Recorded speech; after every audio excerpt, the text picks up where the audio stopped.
Tu te souviens, Lou, combien il en faut? 2 et 2 sucres. Tous les mercredis, Cécile et ses 2 enfants, Lou et Alexandre, cèdent à l'appel de la pâtisserie, un rituel familial incontournable. Il me semble que tu as oublié quelque chose dans ton gâteau, Lou. Le sucre vanillé. Oui.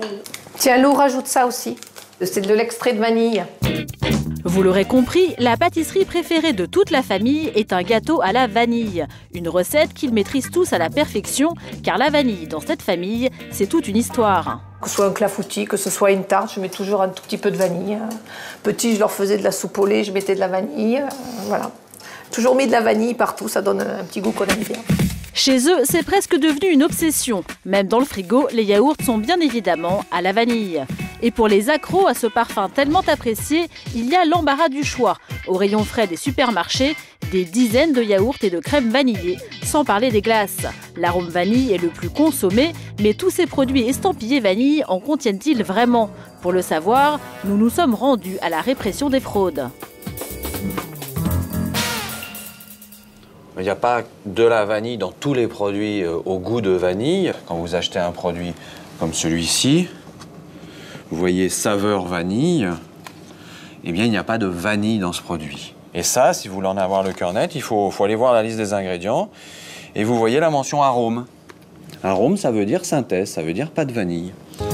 À la place, un arôme entièrement chimique qui reproduit le goût de la vanilline, naturellement présente dans la vanille. C'est cette molécule qui donne ce fameux goût reconnaissable entre mille.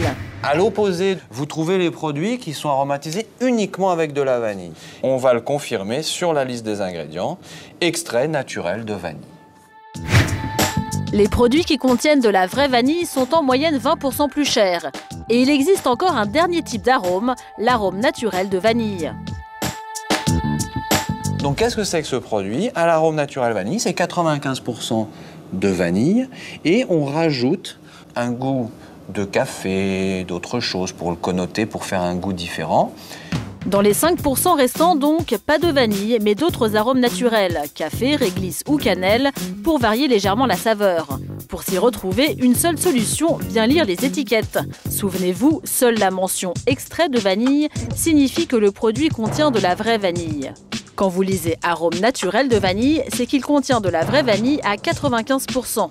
Enfin, goût ou saveur vanille signifie qu'il n'y a que de l'arôme chimique. Dans cette usine de fabrication d'arômes, on fabrique toutes sortes de vanille, de l'extrait pur, de l'arôme naturel et de l'arôme de synthèse. C'est de l'extrait pur de vanille. Alors c'est un produit qui est 3 fois concentré par rapport à la gousse de vanille initiale. Donc c'est un produit qui va coûter dans les 80 € le kilo. Si on prend de la vanilline de synthèse, donc la molécule chimique fabriquée par synthèse, disons qu'on est autour de 10 € du kilo. La vanille naturelle coûte donc 8 fois plus cher que sa copie chimique. Une différence qui s'explique par l'extrême fragilité de cette épice qui nécessite un soin particulier. D'abord, sa fécondation doit se faire manuellement, fleur par fleur. Ensuite, la gousse est échaudée, puis séchée au soleil pendant plusieurs mois. Enfin, elle est triée et mise en bottillon, toujours à la main. Et c'est sous cette forme qu'elle arrive dans les usines de fabrication de nos yaourts à l'extrait naturel de vanille. Donc on découpe manuellement la vanille afin de préserver au maximum la qualité des gousses. Des usines qui travaillent avec de la vraie vanille, il n'y en a pas beaucoup. Du coup, Cécile et ses 2 enfants, notre famille accro à la vanille, n'a pas résisté à la tentation. Aujourd'hui, ils vont découvrir comment sont fabriqués leurs yaourts préférés. Donc on va se positionner là pour voir toute la vanille, le stockage dans le hangar. Cécile profite de sa visite à l'usine pour poser des questions sur son ingrédient préféré. La responsable qualité va lui donner plusieurs conseils. Tout d'abord, comment bien choisir sa vanille. La gousse de vanille, elle doit être toujours donc, de couleur homogène, elle doit être lisse, elle doit être souple. Il faut effectivement qu'elle sente bon. Qu'est-ce que tu sens? Oui, ça sent bon? Oui. Et chez moi, comment je peux la conserver plus longtemps? Le souci, c'est qu'il ne faut absolument pas qu'elle sèche. Donc d'abord conserver dans du papier sulfurisé, puis plastique ou alors mieux papier aluminium pour conserver l'aromatique. Et à température ambiante? Alors tout à fait. Alors, donc la température conseillée pour la vanille, c'est plutôt entre 15 et 20 degrés. Cécile est ravie de ces conseils qu'elle pourra appliquer chez elle. Il n'y aurait plus d'erreurs de conservation et puis on se régale tellement à la sentir, c'est voilà. Il est temps de passer à la préparation du fameux yaourt à la vanille. Mais avant de pénétrer dans l'atelier, notre petite famille doit enfiler sa tenue de combat. Il faut que tous tes cheveux soient dans la charlotte. Ici, on fabrique des yaourts comme à la maison. Seule différence, la taille des casseroles. En fait, cette cuve-là, c'est comme une cocotte géante, une cocotte de la grand-mère qui fait infuser ses gousses de vanille dans son lait.